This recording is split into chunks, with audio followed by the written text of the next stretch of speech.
वाह। हाँ, ये नेचुरल इनहेलर है।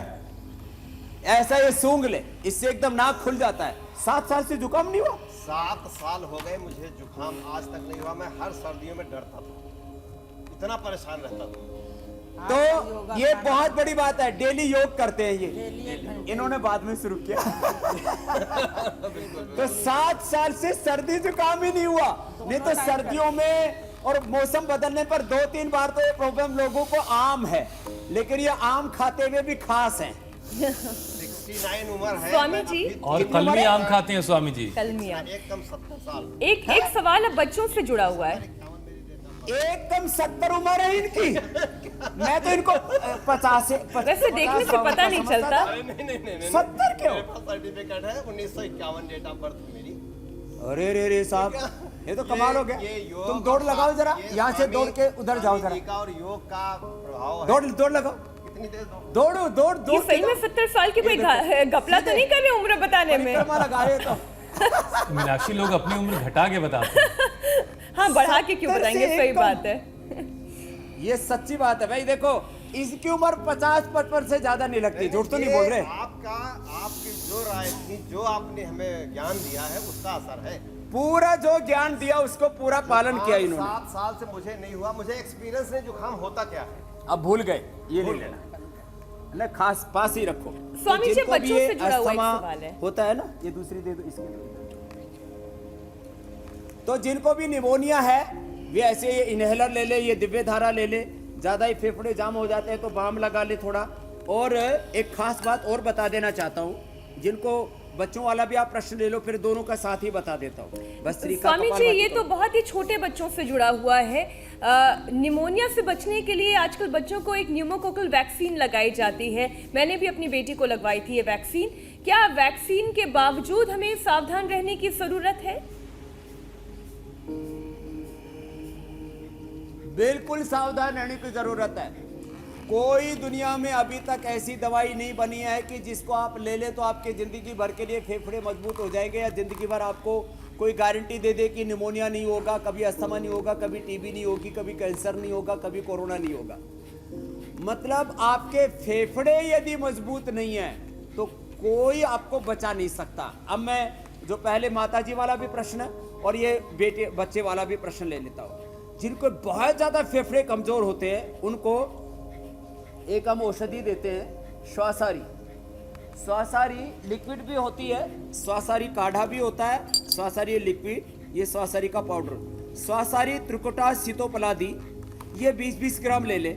इसमें अबरक भस्म मिला दे 5 ग्राम और 2-3 ग्राम स्वर्ण वसंत मालती रस मिला लिए, सोने से बना हुआ होता है। तो 20-20 ग्राम सीतोपलादी, त्रिकुटा और श्वासारी और 2-3 ग्राम उसमें ये स्वर्ण वसंत मालती। ये पाउडर 1-1 ग्राम सुबह शाम खिला दे। और ये श्वासारी क्वाथ या श्वासारी लिक्विड ये पिला दे तो 100% निमोनिया, 100% अस्थमा कंट्रोल ही नहीं, क्योर हो जाएगा। उसकी अचूक रामबाण दवा है।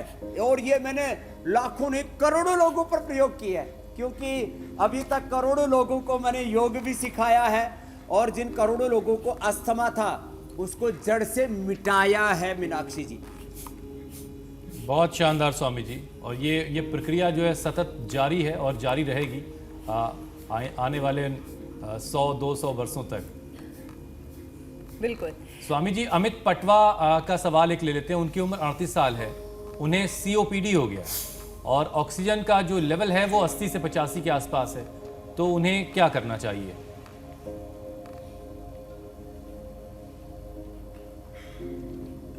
उनको भस्त्रिका जो अभी बता रहे थे, उसके साथ कपालभाति और उज्जाई भी साथ में करना चाहिए। उज्जाई और फिर उनको सूर्य भेदी प्राणायाम, ये 2 खास बताता हूँ, फिर अनुलोम विलोम भी बताएंगे।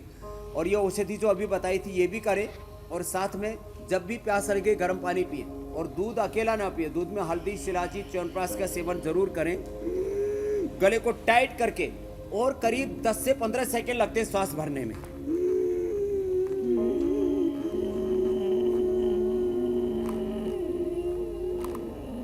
ऐसे भर करके रोक के रखें करीब आधा मिनट, आधा से 1 मिनट। जब ऐसे रोक के रखते हैं ना तो फेफड़े इतने मजबूत हो जाते हैं, मैं -5 डिग्री में भी ऐसे ही रहता हूं जैसे अभी आपके सामने बैठा हुआ हूं। और दिसंबर जनवरी में भी ऐसे ही करने वाला हूं, पूरा हिंदुस्तान देख लेगा। अभी नवंबर तो आ ही गया, अब यही दिसंबर देख के भी लोग आने वाला। हैरान रह जाते हैं स्वामी जी। क्यों? क्योंकि मैं 2 मिनट तक कम से कम ऐसे श्वास रोक करके रखता हूं, उज्जाई प्राणायाम करके। इससे फेफड़े की पावर बढ़ जाएगी। जिनको जो है फेफड़ा कमजोर है उनको शुरू में 10-20 सेकंड से ज्यादा रोकने में असुविधा होती है, बाद में धीरे धीरे आधा से 1 मिनट रुक जाएगा और फिर इतना मजबूत हो जाएगा फेफड़ा। श्वास अंदर भर के रोक के आधा से स्वामी 1 जी, मिनट, फेफड़ों फिर के मजबूत होने से दाएं को सर्दी बंद के करके न लगने का क्या रिश्ता है?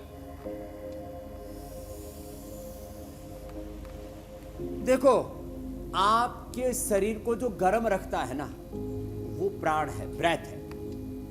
क्योंकि प्राण को मिलता है ऑक्सीजन। ये जो प्राण है, ये ऑक्सीजन है, ये ब्लड को मिलता है और वो ब्लड पूरे बॉडी को गर्म रखता है। कहते हैं इसका खून ठंडा पड़ गया, इसका खून बड़ा गर्म है।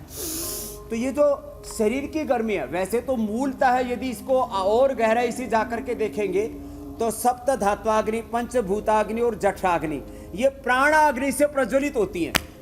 जैसे यज्ञ कर रहे हैं, ये जो यज्ञाग्नि है, ऐसे ही ये लकड़ियां और ये घी, ये सामग्री, किसी में अग्नि दिखती नहीं है, प्रसुप्त अवस्था में होती है, अब जागृत हो गई। तो हमारी प्राणाग्नि से, प्राण को अग्नि का है हमारे शास्त्रों में, प्राण है अग्नि, प्राण है पिता, प्राण है माता, प्राण है भ्राता, प्राण है ससा, प्राण है आचार्य, प्राण है ब्राह्मण। प्राण को औषध भी कहा है, इसको अग्नि भी कहा है, इसको माता पिता भी कहा है, इसको बल भी कहा है। ये निर्बलों के लिए बल है, ये विद्यार्थियों के लिए विद्या है प्राण।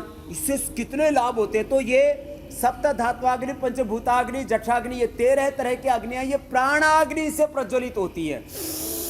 और प्राण का सीधा संबंध हमारे फेफड़ों से है। इसलिए जितना जिसका प्राण सबल होगा, जितना जिसके फेफड़े मजबूत होंगे, उतने उसको सर्दी नहीं लगेगी। अब आप अच्छा। ऐसे ही एक सिंपल एग्जांपल देता हूं। ये तो चलो आयुर्वेद का साइंस बताया मैंने, एक सिंपल साइंस बताता हूं। श्वास अंदर भर के रोक के रख लो, तो कितनी ठंड लग रही हो आपको नहीं लगेगी। ये मेरा एक्सपीरियंस है। और मैंने करीब 25-30 साल तक रजाई, स्वेटर तो अभी भी नहीं पहनता, रजाई अभी भी नहीं ओढ़ता, अभी थोड़ा कंबल ओढ़ देता। स्वेटर, रजाई, कंबल कुछ नहीं ओढ़ा, खाली 500 दंड बैठक लगाता था और ये प्राणायाम करता था। और मैंने कोई गर्म कपड़ा नहीं पहना करीब 30 साल तक। अभी भी गर्म तो नहीं पहनता हूँ, बस ये 2 ऊपर नीचे के ऐसे कपड़े पहन लेता हूँ जो अभी स्वामी पहने जी, हैं। शरीर तो ये मैं में उसका इतनी live ऊर्जा example बनी हूँ। रहे, तो ये भस्त्रिका, ये कपालभाति, सूर्यभेदी उज्जैन, प्राणायाम कैसे अनुलोम होता है, ये भी समझाइए। और योग जो करेगा उसके लिए आम के आम, गुठलियों के दाम। अनुलोम वाली विलोम बात भी हो करें। और सूर्य भेदी प्राणायाम जो मैं बता रहा था, ये दाएं स्वर सूर्य स्वर है, दाएं से ले धीरे धीरे 5, 10, 15 सेकंड में सांस अंदर भरा जाएगा। भर करके रोक के रखे और रोक करके और फिर बाएं से छोड़ दे।